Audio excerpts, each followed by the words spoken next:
Dear students, आज का हमारा टॉपिक है संयुक्त राष्ट्र संघ और मानव अधिकार। अधिकार सामाजिक जीवन की अनिवार्य आवश्यकता है, जिसके बिना न तो व्यक्ति अपने व्यक्तित्व का विकास कर सकता है और न ही समाज के लिए उपयोगी कार्य कर सकता है।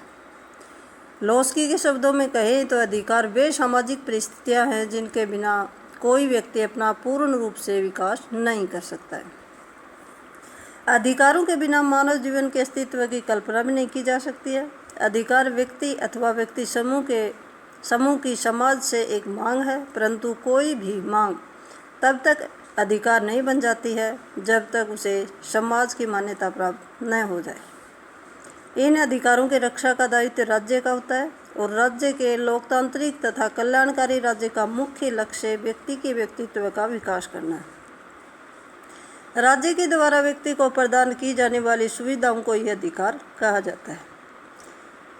अमेरिकन तथा फ्रांसीसी क्रांतियों के पश्चात मानव अधिकारों की घोषणा हुई, जिसमें मानव अधिकारों के बारे में कुछ वर्णन था।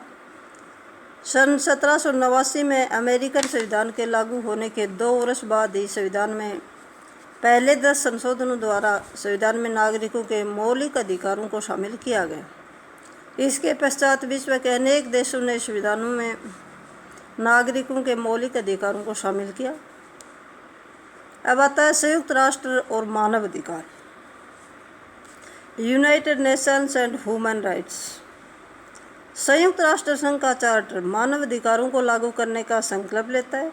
चार्टर की प्रस्तावना तथा अनेक अनुच्छेदों में इस आशय से विशेष प्रावधान किया गया है कि मानव के मूल अधिकारों, उनके मानव के रूप में प्रतिष्ठा, मनुष्य के अधिकारों के प्रति बिना किसी भेदभाव के समानता आदि में अपना विश्वास प्रकट करती है। संयुक्त राष्ट्र संघ की प्रस्तावना।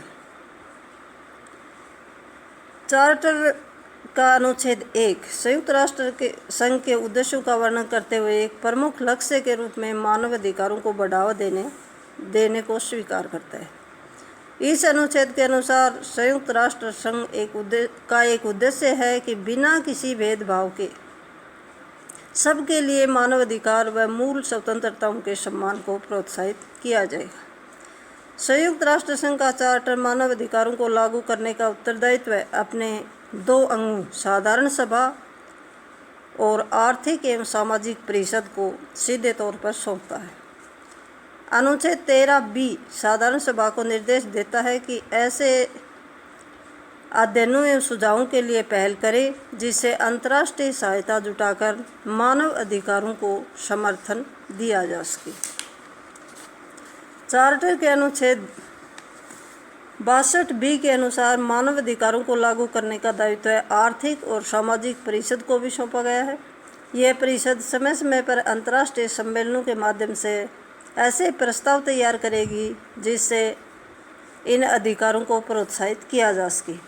संयुक्त राष्ट्र संघ के कर्तव्यों का वर्णन करते हुए चार्टर के अनुच्छेद 55 में मानव अधिकारों की ओर सभी सदस्य राष्ट्रों का ध्यान आकर्षित करता है तथा राष्ट्रों से इन अधिकारों का सम्मान करने और उन्हें अपने अपने राज्य में लागू करने का आग्रह भी करता है। Thank you.